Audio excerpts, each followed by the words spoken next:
Hace 2.200 millones de años, y luego por segunda vez hace unos 800 millones de años, la Tierra se vio enteramente cubierta por el hielo.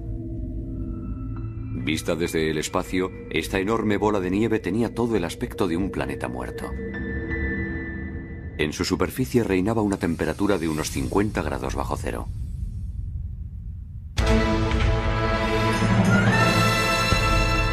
Todas las tierras habían desaparecido bajo una espesa capa de hielo, tal como ocurre hoy en el continente antártico. El propio océano se había congelado hasta una profundidad de 1000 metros. Estas grandes fases glaciares se prolongaron durante millones de años, llevando hasta el borde de la extinción la vida microscópica que se había desarrollado en la Tierra. La fundición de todo ese hielo condujo al planeta a una fase de intenso recalentamiento. La temperatura se elevó entonces hasta los 50 grados centígrados. Gigantescos ciclones con vientos que soplaban a más de 10.000 kilómetros por hora estuvieron a punto de exterminar a los pocos microbios que habían sobrevivido. Nuestros antepasados estuvieron entonces a punto de desaparecer. Sin embargo, lograron sobrevivir a esta serie de catástrofes, dando un espectacular salto adelante en la evolución. Hace 2.200 millones de años no eran más que una especie de bacterias, pero tras el primer gran episodio glaciar, evolucionaron para dar lugar a las células eucariotas. Todavía microbios, pero de un tamaño 1000 veces superior.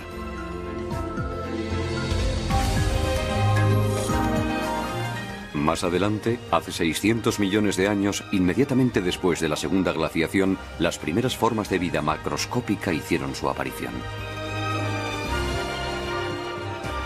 En cada uno de los grandes episodios glaciares, la vida creció en tamaño y en complejidad. ¿Existe una relación entre estos sucesos catastróficos y el brusco crecimiento de los seres vivos? ¿Y si los terribles episodios glaciares hubiesen jugado precisamente un papel crucial en el proceso evolutivo que un día daría origen a la humanidad?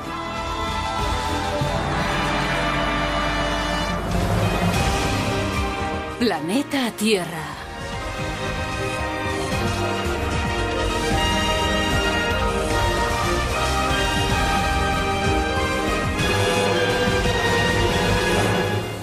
La vida bajo el hielo.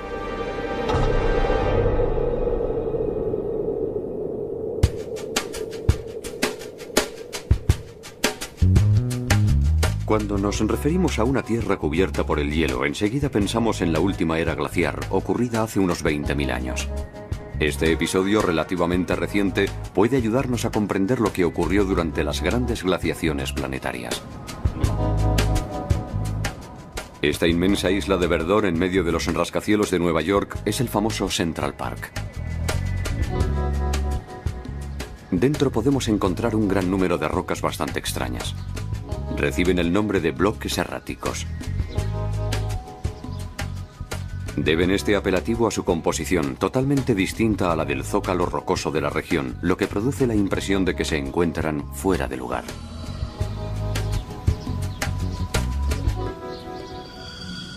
Se llegó a la conclusión de que habían sido desplazadas desde lugares muy lejanos.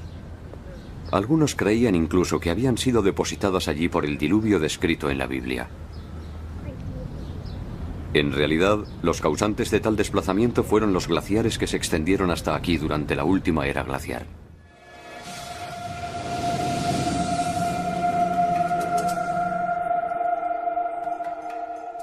A 3.000 kilómetros al norte de Nueva York podemos ver cómo se reproduce el mismo fenómeno.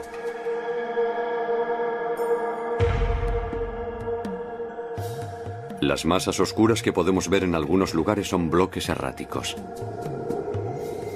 Fragmentos enteros desgajados de las montañas que rodean estos glaciares.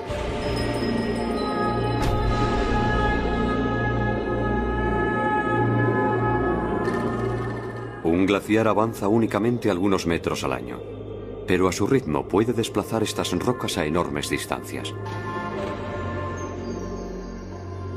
Cuando un episodio glaciar llega a su fin, el hielo se funde y deposita in situ las rocas que transportaba. Así es como las rocas se convierten en erráticas.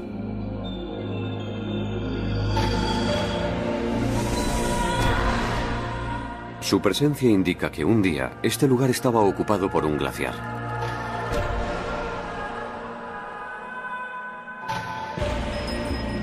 Los científicos utilizan estos fenómenos para intentar desentrañar los misterios de los periodos de glaciación.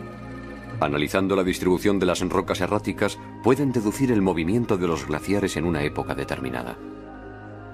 Este mapa representa el avance de los glaciares durante la última era, hace 20.000 años, en la época en que los mamuts recorrían la Tierra.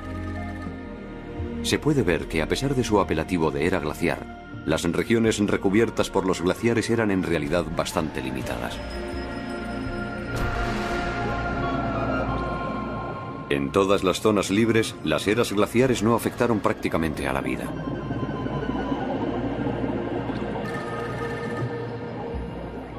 De hecho, se cree incluso que acogieron a un buen número de animales que emigraron desde las regiones glaciares. Pero esta era glaciar no tuvo ni punto de comparación con los episodios de gran glaciación.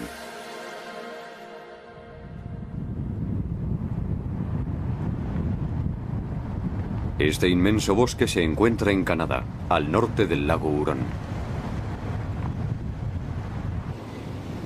Aquí se hallaron numerosas rocas erráticas muy anteriores a la última era glaciar.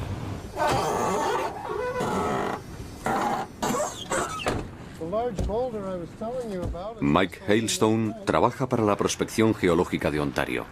Últimamente dedica parte de su tiempo a acompañar a científicos del mundo entero que vienen a estudiar la región. Esto es lo que quería enseñarles. Es un bloque de granito arcaico encastrado en una roca de 2.400 millones de años de antigüedad. Esta diamictita se formó como consecuencia de un movimiento glaciar ocurrido hace 2.400 millones de años. Podemos observar numerosos fragmentos de roca y grava en estos estratos. También fueron transportados por los glaciares. Son sedimentos glaciares. En toda la región que rodea el lago Hurón existe una gran cantidad de sedimentos glaciares de 2.200 a 2.400 millones de años de antigüedad. Gracias a su hallazgo supimos que los episodios glaciares se habían producido en épocas tan remotas. Incluidos los del lago Hurón, se han podido identificar sedimentos glaciares de más de 2.000 millones de años en 7 puntos del planeta. Pero los sedimentos no bastan para que los científicos puedan determinar la distribución de los glaciares que cubrían la Tierra en aquella época. La deriva de los continentes modificó totalmente las posiciones originales.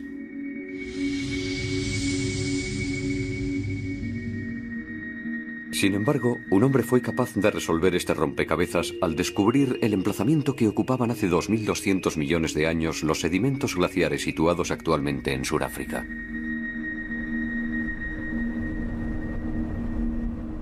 El profesor Joseph Kirschvink del Instituto Californiano de Tecnología es un especialista en magnetismo. Un día descubrió el lecho seco de este río del interior africano. En sus orillas se pueden ver un gran número de rocas de aristas puntiagudas. En realidad son corrientes de lava. Se cree que se solidificaron hace 2.200 millones de años y prácticamente no han cambiado desde entonces.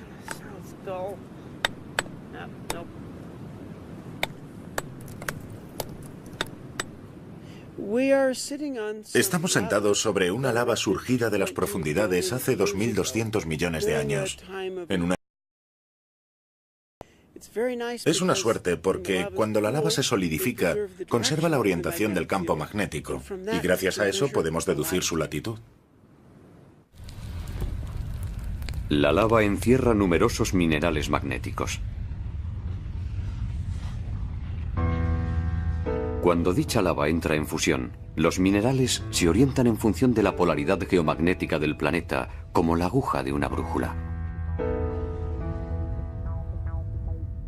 Y cuando la lava vuelve a enfriarse, queda registrada para siempre su orientación magnética. Localizando el punto del planeta donde dicha orientación se corresponde con la inclinación de las líneas del campo magnético terrestre, se puede determinar la latitud exacta del lugar donde se encontraba la lava en el momento en que se enfrió. Enviando algunas muestras a Estados Unidos, el profesor Kirsmink ha podido descifrar estos ínfimos archivos magnéticos. Este diagrama representa la Tierra vista desde el polo. El polo está en el centro de la pantalla.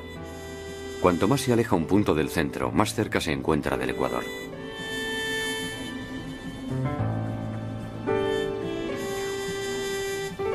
Este es el resultado que dio la muestra de lava enviada desde Sudáfrica. Todos los puntos están repartidos periféricamente en una latitud media de 11 grados. El detector revela, por tanto, que cuando la lava que contiene los sedimentos glaciares se formó, se encontraba en una latitud muy cercana al ecuador, lo que significa que las regiones próximas al ecuador estaban entonces cubiertas de glaciares.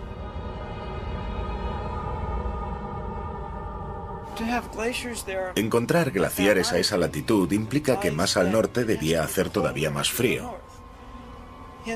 De modo que el conjunto del planeta estaba helado hasta el ecuador.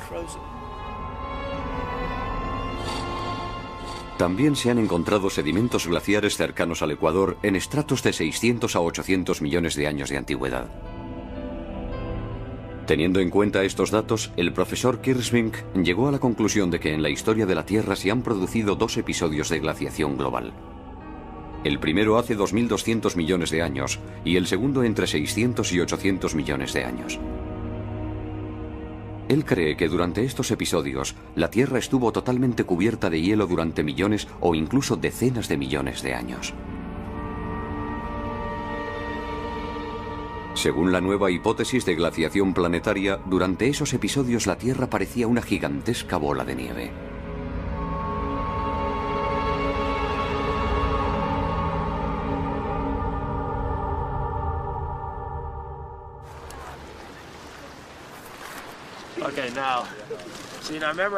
El profesor Paul Hoffman de la Universidad de Harvard ha profundizado en esa hipótesis. En su opinión, los episodios de gran glaciación fueron mucho más catastróficos que la última era glaciar.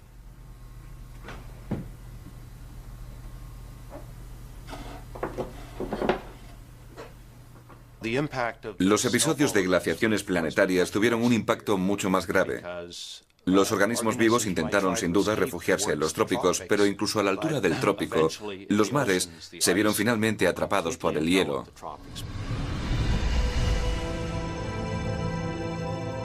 ¿Hasta qué punto pudo la vida verse afectada por estos episodios de gran glaciación? Con la colaboración de la Universidad de Tokio hemos podido llevar a cabo una simulación que nos permite visualizar lo que ocurriría si la Tierra, tal y como la conocemos hoy, sufriera repentinamente una catástrofe de tales dimensiones.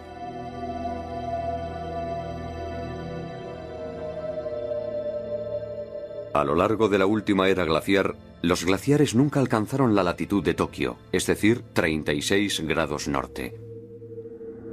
En un episodio de gran glaciación, los rascacielos quedarían completamente cubiertos por el hielo. La capa de hielo podría alcanzar los 1000 metros de espesor.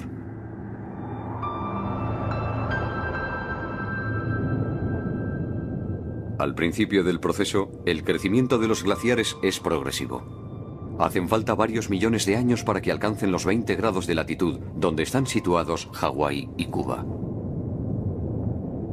Una parte de la población animal tendría seguramente tiempo de refugiarse en el santuario de los trópicos.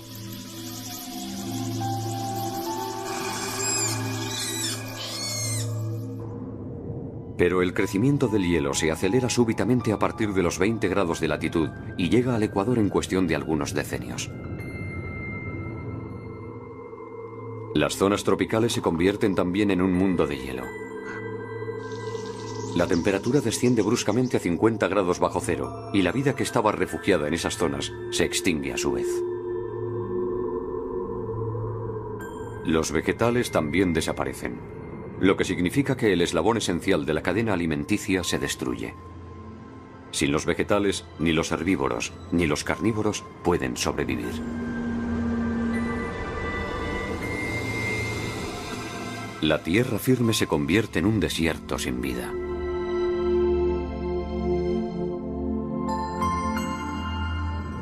Los océanos sufren una suerte similar.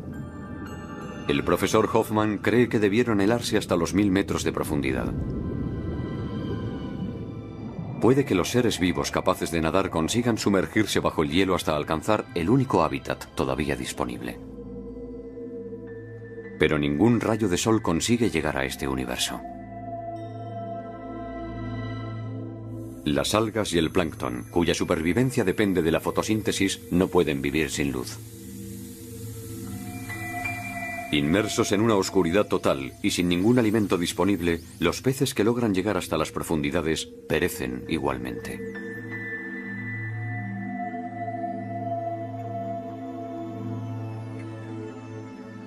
Al suprimirse todo proceso de fotosíntesis, un episodio de glaciación total sería un acontecimiento terrible que destruiría totalmente la cadena alimenticia y durante un largo periodo convertiría a la Tierra en un planeta desolado.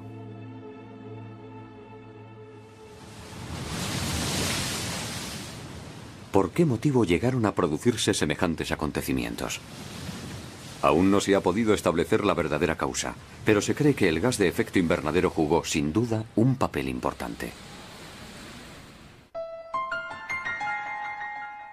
Solemos referirnos a estos gases como los responsables del calentamiento global del planeta, pero no debemos olvidar que sin su presencia, la temperatura de la Tierra se situaría alrededor de los 18 grados bajo cero.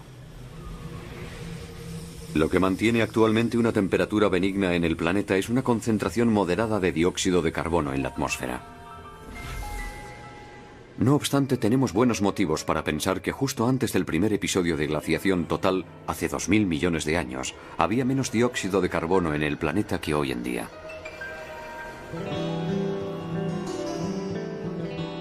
Pero entonces, ¿cómo pudo la Tierra conservar su calor? Este inmenso terreno pantanoso situado en el sureste de Estados Unidos nos da una idea del ambiente que reinaba en la Tierra en aquella época. La profundidad media de los pantanos del Parque Nacional de Okefenokee no supera el metro de altura y se extienden más de 60 kilómetros de norte a sur y 40 de este a oeste.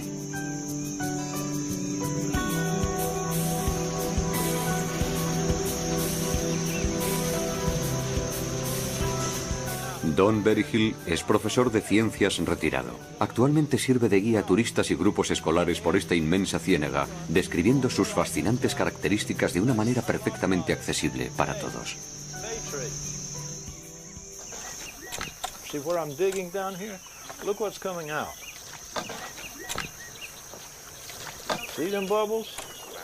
All right, that's a gas that's produced by the bacteria and the fungi down there.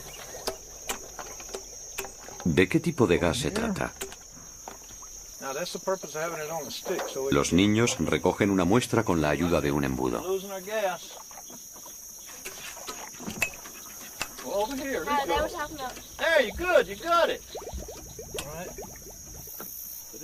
Y ahora, Berryhill puede dar comienzo a la sesión de magia.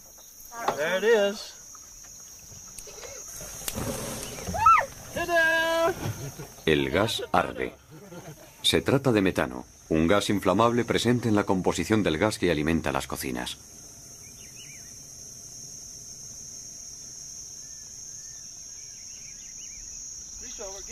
La fuente de este metano se encuentra en el cieno que cubre el fondo del pantano.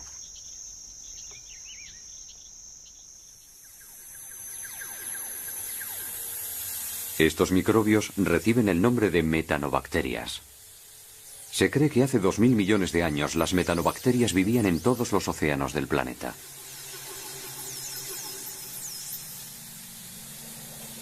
Descomponiendo la materia orgánica, liberan metano. Pero el metano es un gas de efecto invernadero mucho más potente que el dióxido de carbono.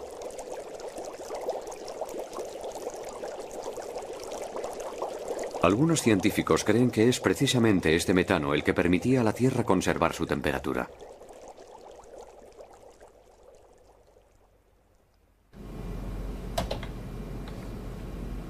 El profesor Jim Castings, de la Universidad de Pensilvania, es uno de los grandes especialistas mundiales de la atmósfera terrestre. Ha descubierto que incluso sin dióxido de carbono, el metano podía haber mantenido por sí solo la temperatura por encima de los 0 grados. Si nos remontamos en el tiempo unos 2.300 millones de años, antes de la aparición del oxígeno en la atmósfera, nos encontramos con niveles de metano mucho más elevados, quizás en concentraciones del orden de 1000 por 1.000.000, lo que sería suficiente para compensar la menor luminosidad.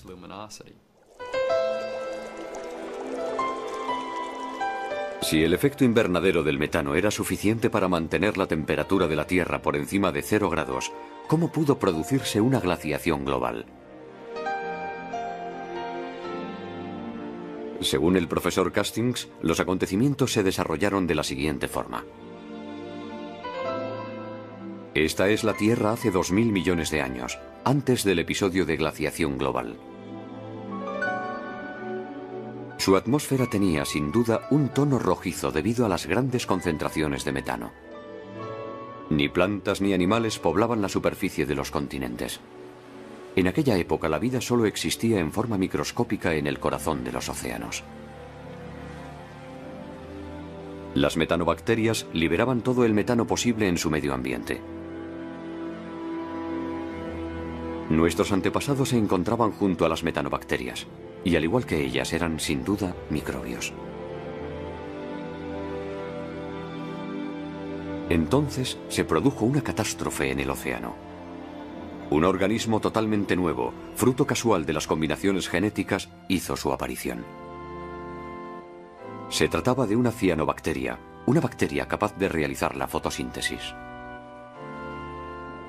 Fue el primer organismo en la historia de la Tierra capaz de usar la luz solar para fabricar oxígeno y otros nutrientes. Una enorme cantidad del oxígeno fabricado por estas bacterias fue liberado en la atmósfera. Era la primera vez que se producía una cantidad masiva de oxígeno en la Tierra. Y ello desencadenó una violenta reducción de la cantidad de metano presente en la atmósfera.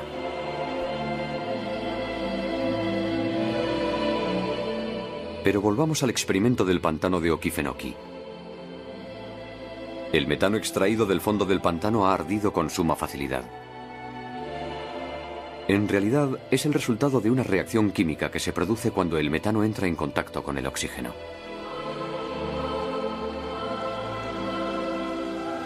El profesor Castings cree que cuando la cantidad de oxígeno liberado en la atmósfera alcanzó un cierto nivel, la reacción con el metano se aceleró rápidamente hasta acarrear la desaparición total de este último.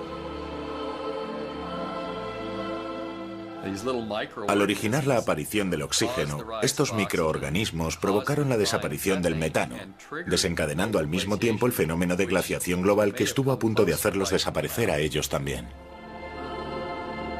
Privada de su cálida cubierta de metano, la Tierra se enfrió rápidamente y entró en una fase glaciar.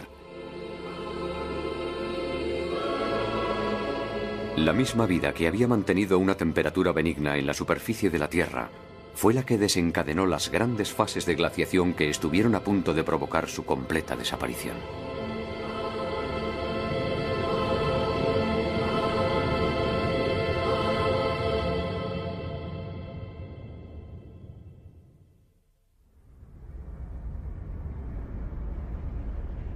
¿Cómo pudieron sobrevivir nuestros antepasados microscópicos a unos acontecimientos que, según se cree, debieron durar varios millones o incluso decenas de millones de años?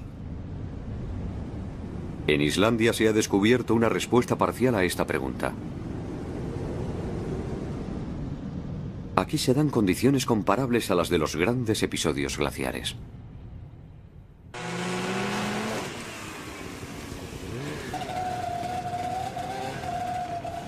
Estos hombres son buscadores de microbios empleados por una empresa privada de estudios biológicos. El profesor Viggo Marteinsson recorre el país en busca de microbios dotados de genes raros que puedan interesar a la industria farmacéutica.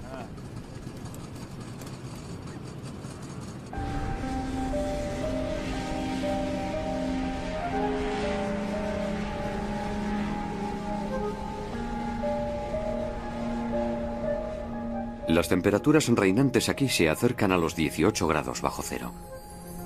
Esta capa de hielo podría tener fácilmente 1 kilómetro de espesor y el paisaje podría corresponder perfectamente a un planeta desierto. Sin embargo, estos buscadores de microbios afirman que el hielo esconde auténticos tesoros. Pero en tal caso, ¿dónde se esconden?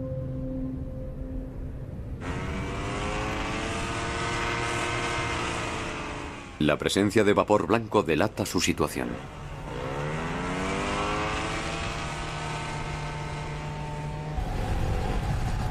Okay guys, we have arrived. A high temperature field with a very steaming coming up from that deep down in the earth.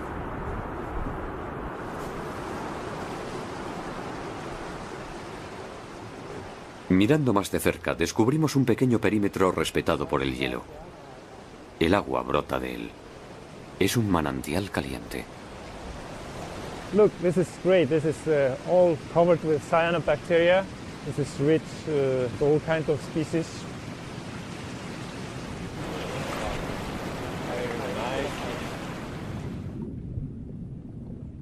Este manantial caliente es un auténtico paraíso para los microorganismos.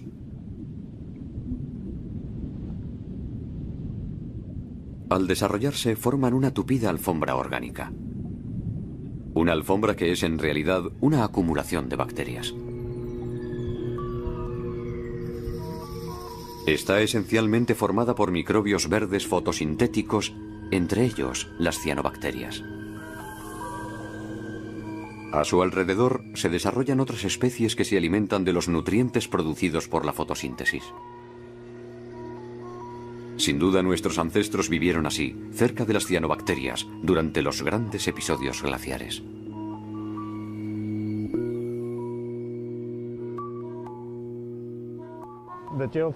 Estas zonas geotérmicas son verdaderos refugios para la vida, para formas de vida como esta, es decir, las cianobacterias, y para otra gran variedad de bacterias que viven a su alrededor. La vida está en el origen de las grandes glaciaciones planetarias. Y lo que la salvó de aquellos sucesos catastróficos fue el calor procedente de las profundidades de la Tierra. Pero lo más sorprendente aún estaba por llegar.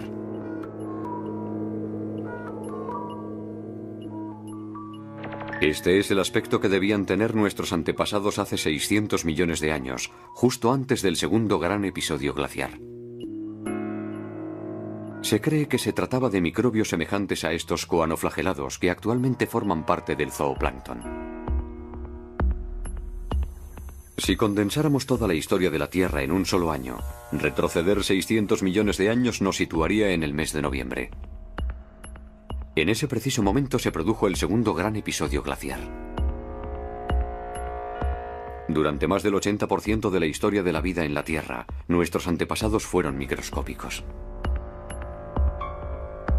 Pero cuando la segunda gran glaciación tocó a su fin, dieron un gigantesco salto evolutivo hacia adelante al mismo tiempo que otras muchas especies.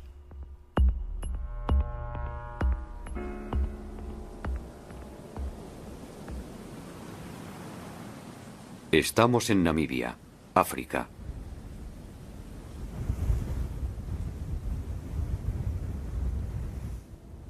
En un estrato geológico formado antes de la segunda gran glaciación se encontraron unos fósiles muy extraños.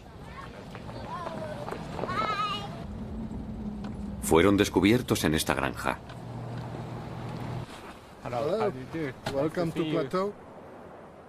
En algún lugar de este pedregal se halla la prueba indiscutible de que la vida dio un extraordinario salto evolutivo justo antes del último gran episodio glaciar.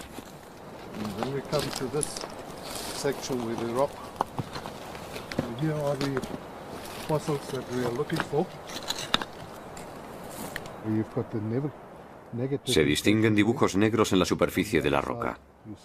Son fósiles de un organismo que había alcanzado un nuevo estadio evolutivo. Medían 30 centímetros de largo, de modo que ya no se trataba de microbios.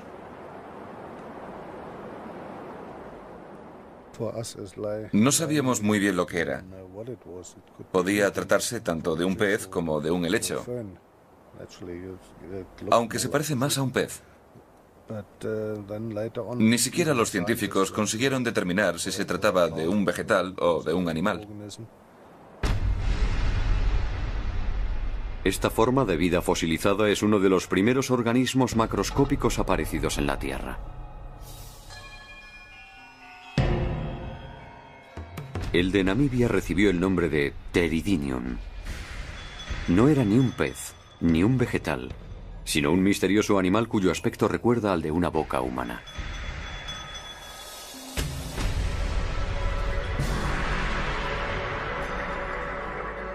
Los científicos creen que debía vivir medio hundido en el fondo arenoso del mar.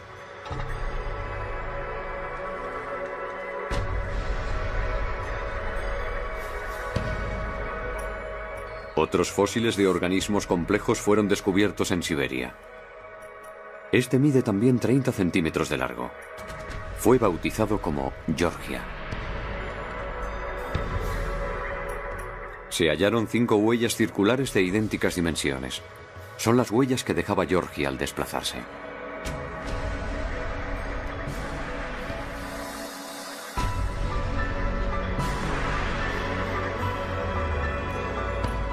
Georgia reptaba libremente por el fondo marino, en el que encontraba los nutrientes que le servían de sustento. Este organismo se llama Kimberella. Su fósil también fue descubierto en Siberia.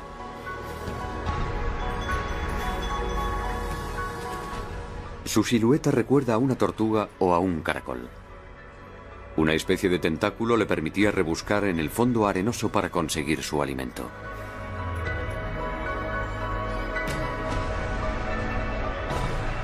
Más de un centenar de organismos de gran tamaño aparecieron de forma brusca tras el segundo gran episodio glaciar.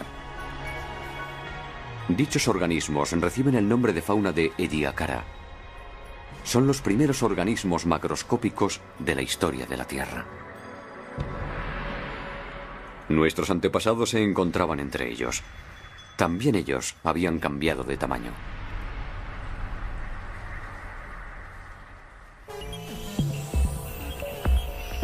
Este fósil fue descubierto en Australia en el año 2003. El especialista que lo examinó declaró que esta silueta, que recuerda a un renacuajo, era probablemente un antepasado lejano de los vertebrados, la gran familia de los animales dotados de columna vertebral de la cual nosotros formamos parte.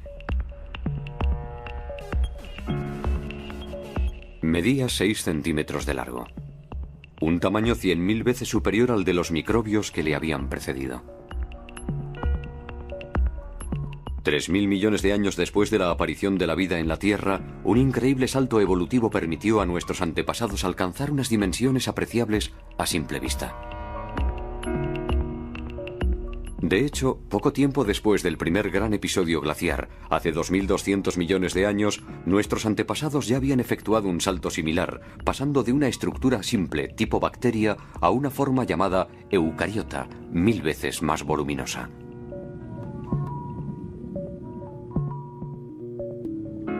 La célula eucariota era ya un organismo mucho más complejo, dotado de un núcleo y de diferentes pequeños órganos.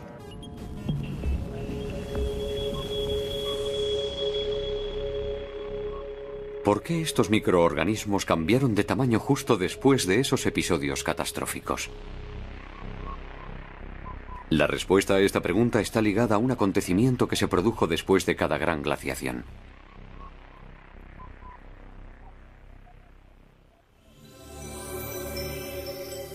Estamos en la región del Kalahari, en Sudáfrica, donde se encuentran los yacimientos de manganeso más grandes del mundo.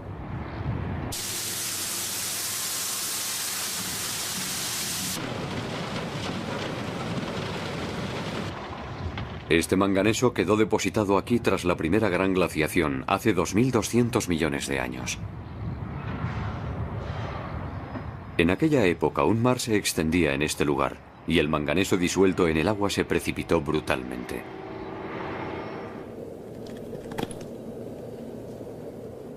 Estas fosas han sido excavadas por la actividad minera.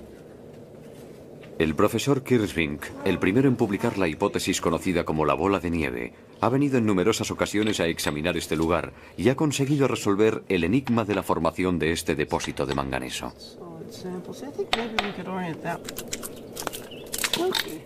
El manganeso que hay aquí se encuentra en forma de dióxido de manganeso, lo que significa que el manganeso se precipitó y se depositó en el fondo al asociarse con el oxígeno.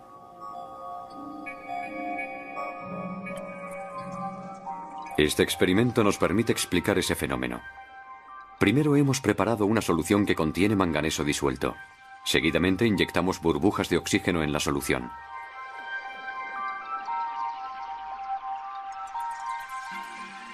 De repente, el líquido se altera y se vuelve negro.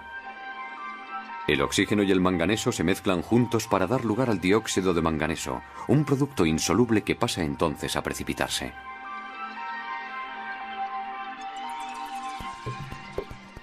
Según el profesor Kirsmink, la súbita producción de una gran cantidad de oxígeno fue lo que desencadenó que todo este dióxido de manganeso se precipitase y se depositase en el fondo del mar inmediatamente después de la primera gran glaciación. Solo el oxígeno molecular, el oxígeno que se encuentra libre en el aire, tiene la capacidad de oxidar el manganeso y hacerlo precipitarse bajo la forma de este orín negro. Este gigantesco depósito de manganeso es la prueba de que una cantidad ingente de oxígeno se introdujo en el medio ambiente, justo después del episodio de la bola de nieve. Según Kirsmink, la concentración de oxígeno presente en la atmósfera en los orígenes de la Tierra era mínima. Hace 2.200 millones de años, como consecuencia del primer gran episodio de glaciación, alcanzó el 1%. Después, tras el segundo gran episodio de glaciación ocurrido hace 600 millones de años, aumentó hasta el 20%, es decir, prácticamente el nivel actual. Los niveles de oxígeno habían permanecido estables durante millones de años, y según el profesor Kirsmink, el único acontecimiento que pudo causar ese excepcional aumento fue una gran glaciación planetaria. Ahora bien, el oxígeno es una molécula que produce una gran cantidad de energía. La repentina disponibilidad de esa energía fue sin duda la causa de que nuestros antepasados pasaran al estadio de eucariotas hace 2000 millones de años y posteriormente al de formas de vida de la fauna de Ediacara hace 600 millones de años. Pero, ¿por qué a los grandes episodios glaciares le siguió una producción masiva de oxígeno? Veamos cómo el profesor Kirsmink reconstruye el curso de los acontecimientos. Durante los episodios glaciares, la Tierra estaba totalmente cubierta de hielo. Pero los volcanes seguían siendo muy activos.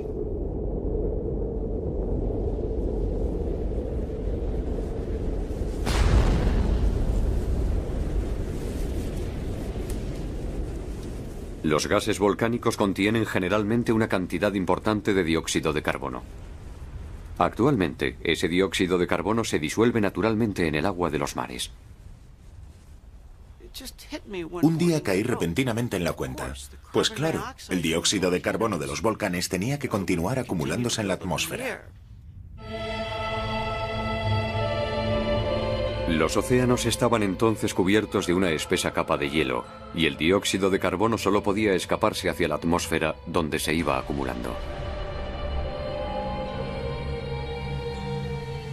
Cuando el dióxido de carbono atmosférico alcanzó concentraciones de 300 a 2000 veces superiores a las actuales, el efecto invernadero provocó la brusca fundición de los glaciares.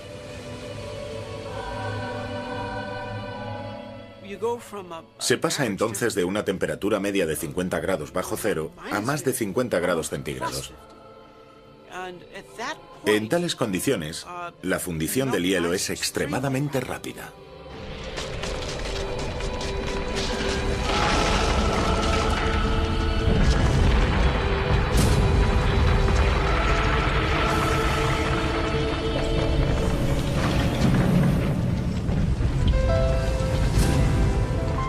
De ese modo, el dióxido de carbono liberado desde las entrañas de la Tierra puso bruscamente fin a los grandes periodos de glaciación. El mismo calor procedente de las profundidades que había albergado la vida en el pasado intervino de nuevo de forma determinante en la historia del planeta. Sin embargo, las condiciones para una nueva catástrofe estaban otra vez a punto. Tras la desaparición del hielo, el efecto invernadero prosiguió su labor de calentamiento del planeta. Según un estudio reciente, cuando la superficie del mar alcanza una temperatura de 45 grados centígrados, se desencadena un violento fenómeno de evaporación que engendra gigantescos ciclones denominados hiperciclones.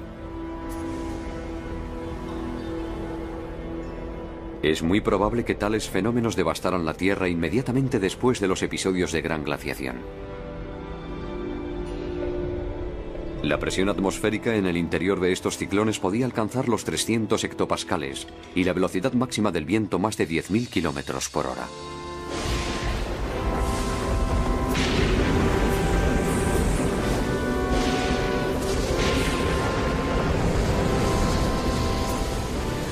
En alta mar se formaban tempestades monstruosas que luego devastaban las costas.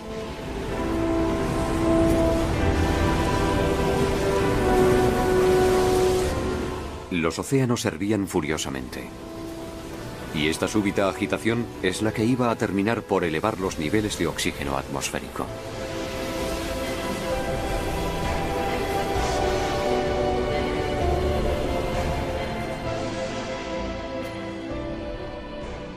En aquella época, las zonas más profundas de los océanos rebosaban de fósforo y de otros nutrientes expulsados por las fuentes hidrotermales.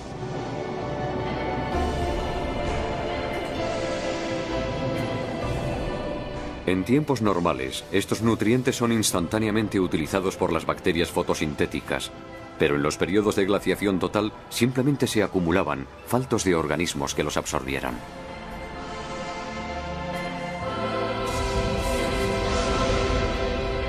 El profesor Kirschmink cree que al agitar el agua de los océanos, los hiperciclones hicieron remontar los nutrientes hacia aguas menos profundas.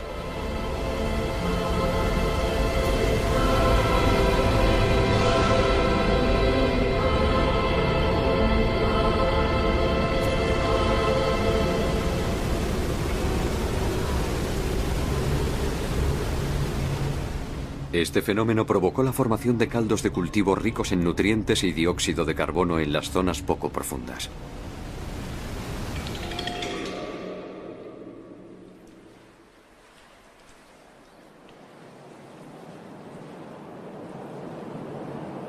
Cuando la luz del sol comenzó a penetrar nuevamente en los océanos, todas las condiciones estaban dispuestas para favorecer un crecimiento explosivo de las cianobacterias que habían sobrevivido en las inmediaciones de los manantiales calientes. Su vigorosa actividad fotosintética generó la producción de una cantidad increíble de oxígeno.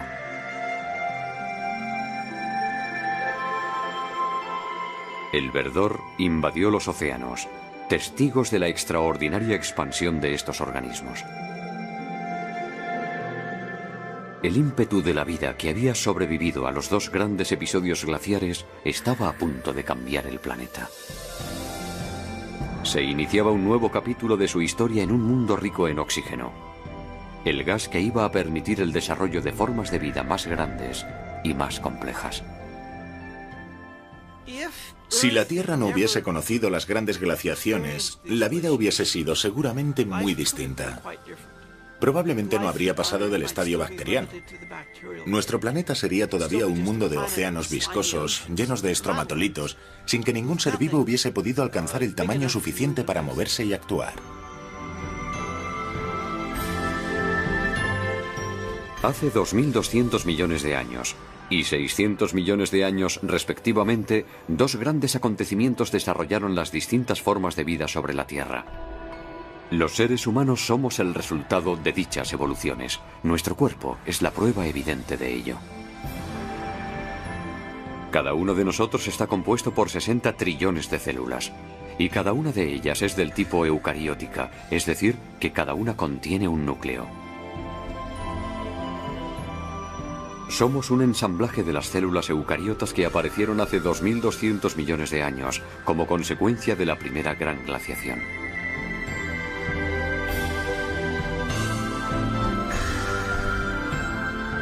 El colágeno compone la estructura sobre la cual se posicionan estas células y les sirve de nexo de unión. Se cree que empezó a producirse masivamente en el interior de organismos vivos tras el segundo gran episodio glaciar, hace 600 millones de años.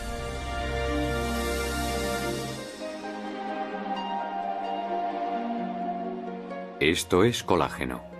Esta sustancia es sintetizada por nuestro organismo y por el de todos los animales vivientes.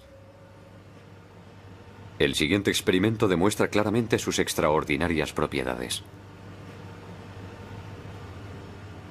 Hemos mezclado células de cultivo con colágeno.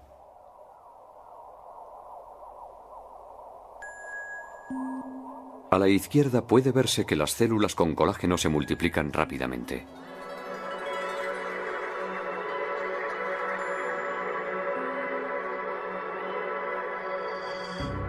También se puede constatar que comienzan a aglomerarse, pegándose las unas a las otras.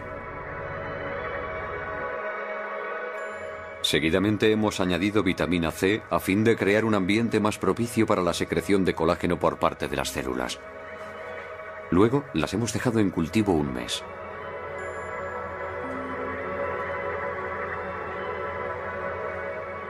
Una fina membrana semejante a una piel se ha formado.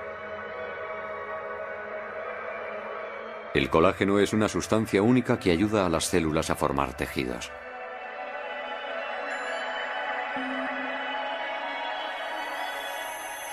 Esta es una célula vista a través del microscopio electrónico. Y este es el colágeno. Cuando la célula se multiplica por medio del colágeno que ha segregado, forma una fina estructura en forma de red. Las otras células irán a unirse para formar tejidos de distintas formas.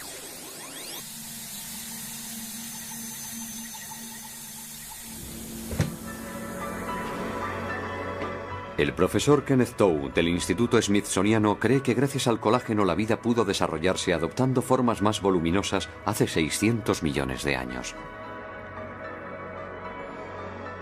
Como el colágeno está compuesto de numerosos átomos de oxígeno, no podía ser sintetizado mientras no hubiese suficiente oxígeno disponible en la atmósfera.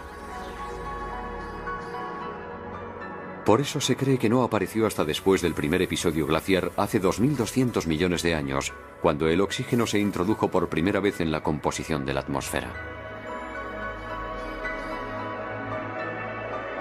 Pero en aquella época la mayor parte del oxígeno atmosférico era utilizado para la respiración, de modo que quedaba muy poco para producir colágeno.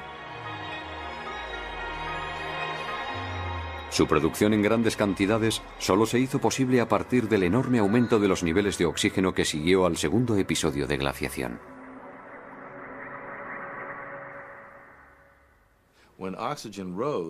El aumento en la concentración de oxígeno que siguió a ese periodo favoreció el desarrollo de nuevas estructuras para los cuerpos, y animales más grandes, de forma aplanada, pudieron aparecer gracias a la utilización de mayor cantidad de colágeno y más resistente.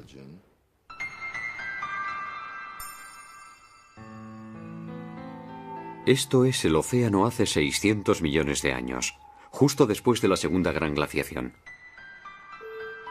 Nuestros antepasados todavía eran microscópicos, pero ya habían aceptado un nuevo desafío al usar el oxígeno que se encontraba ahora disponible en grandes cantidades. Absorbiendo enormes volúmenes de ese gas, aprovechaban al mismo tiempo su energía. Pero había mucho más oxígeno del que podían utilizar.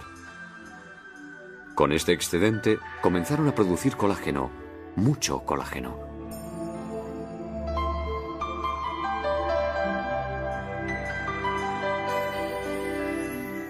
Ellos, que habían sido microscópicos durante tanto tiempo, se dedicaron a fabricar diferentes clases de tejidos empleando ese colágeno. Por primera vez en la historia de la Tierra, surgía un mundo poblado de organismos complejos y voluminosos. Nuestro antepasado era una de estas criaturas paleozoicas, y al adquirir ciertas estructuras características que aún poseemos, superó una fase decisiva de la evolución. En la espalda de este fósil descubierto en Australia podemos constatar la presencia de una línea que podría ser perfectamente la precursora de la columna vertebral que sostiene nuestro cuerpo. También se observan en la cabeza unas protuberancias que podrían haber jugado el papel de órganos sensoriales, anunciando tal vez ya nuestros ojos.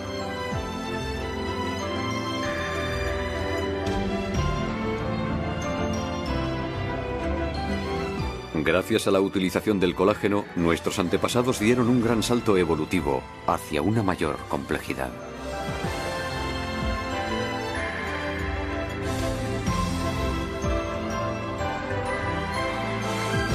Cuando la vida logró superar la prueba de las grandes catástrofes, el proceso evolutivo que debía un día conducir hasta nosotros conoció una aceleración espectacular. Los dos grandes periodos de glaciación que afectaron tan duramente a la Tierra también prepararon el camino que habría de conducir hasta nosotros.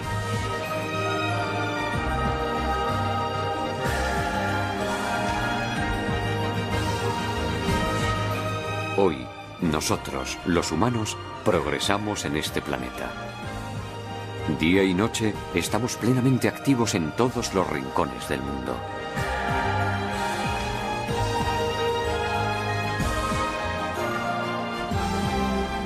Y esa agitación es visible desde muy lejos, desde el espacio. Inmediatamente se da uno cuenta de que este planeta está rebosante de vida.